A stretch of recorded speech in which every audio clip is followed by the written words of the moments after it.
एक चीज़ और I wanted to understand, हम लोग एक चीज़ बहुत अक्सर नोटिस करते हैं कि अब तक हमने जितनी बातें की हैं, I think rights and duties का जो कॉन्सेप्ट होता है कि हमने बहुत सारे राइट्स ऑफ द कैंडिडेट्स कि तुम ये रेड फ्लैग चेक कर लो, ये कर लो, वो कर लो। बट जैसे बोलते हैं ना कि boss you are not stuck in traffic, you are traffic. So, how does an employee or a job seeker or a candidate, once he starts becoming part of an organization, how does he or she contributes to culture? Because ultimately, ठीक है, तुम आए हो, कहीं join किया है, तुमको कुछ सिखाया गया है, but you also have to contribute, right? तो तुम कुछ ना कुछ सटल वे में कॉन्शियसली सबकॉन्शियसली कंट्रीब्यूट तो कर ही रहे हो कल्चर में। Right. Correct.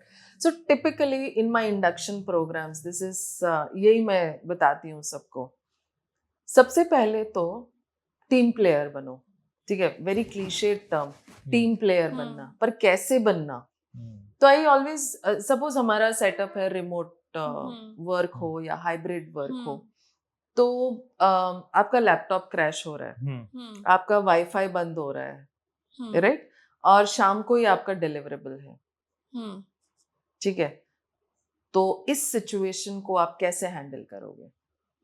मान लो लैपटॉप चल रहा है और वाईफाई बंद हो गया है, ठीक है, तो you are not able to function, तो आप इस सिचुएशन को कैसे हैंडल करोगे? तो कोई बोलेगा कि मैं मेरे आरएम को फोन करूंगा, मेरा डिलीवरेबल है, मेरा वाईफाई बंद हो गया है, किसी और को असाइन कर दो, ये कर दो, वो कर दो। नॉर्मली ऐसे ही सिचुएशंस आते हैं। एक बंदा उसमें से खड़ा होके बोलता है, बाजू वाले के घर चला जाऊंगा, उसके घर पे वाईफाई है। That's my team player. Got it? मतलब मुझे प्रॉब्लम है, पर मैं उसका सॉल्यूशन खुद ही ढूंढूंगा, मैं दूसरों के ऊपर डिपेंड नहीं रहूंगा। Correct. I'll be dependent on myself to resolve the issues. So whenever it is a deliverable, ensure that you take full accountability, full responsibility of what you have been assigned to. मान के चलो कि अगर आपने genuine issues होते ही हैं, बीमार पड़ते हो, कुछ ना कुछ इश्यूज होता है, पर्सनल इश्यूज होते हैं, पर वो पर्सनल इश्यूज ना कुछ टाइम के लिए होना चाहिए, एक लिमिट होना चाहिए उस चीज का। हर बार डिलीवरेबल है और हर बार आप ये पैटर्न क्रिएट कर दोगे, मेरा ये हो गया, मेरा वो हो गया, तो टीम कहाँ से डिपेंड करेगी आपके ऊपर? ठीक है, then they will start giving you unimportant work, right?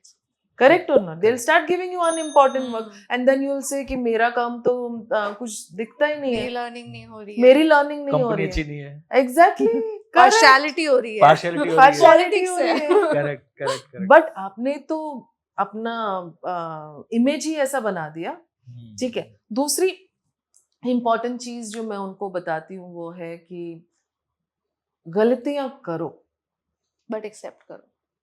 Accept तो करो ही, बट गलतियां ना अपनी लेवल की करो। मतलब 10th स्टैंडर्ड में पढ़ रहे हो तो 8th स्टैंडर्ड की गलती तो मैं नहीं एक्सेप्ट करूंगी ना। करेक्ट। तो 10th स्टैंडर्ड में हो तो 10th स्टैंडर्ड जैसी गलतियां करो। सो मेक इंटेलिजेंट मिस्टेक्स, और वो इंटेलिजेंट मिस्टेक्स करने के लिए you have to be self discipline, you have to do self research. Correct. अपने ही मम्मी पापा बताते हैं ना, पेपर लिखने के बाद अपने ही पेपर को वेरीफाई करो, ठीक है, तो अपना ही काम जरा ऑडिट कर लो। So this is how you create value. Correct. When you are and understand कि टीम की प्रॉब्लम्स क्या हैं and find out ways कि आप कहाँ पर contribute कर सकते हो, right? And that is how you add value. That is how you become a team player. शुरुआत तो इससे करो, करेक्ट, बात की बाद में देखी जाएगी।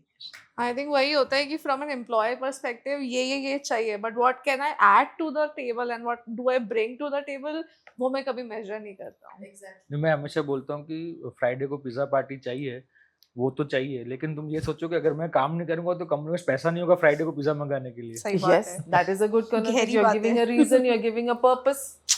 Yes. Correct. Right. But culture and engagement is way beyond the pizza parties. Correct. Because what to say, एक तो होता है हंसी मजाक और बॉन्डिंग क्रिएट करने के लिए हम, अगर आप लोग बात नहीं कर रहे हो तो this could be a possible ice way, breaker ice breaker thing, but long run में ये नहीं चलता.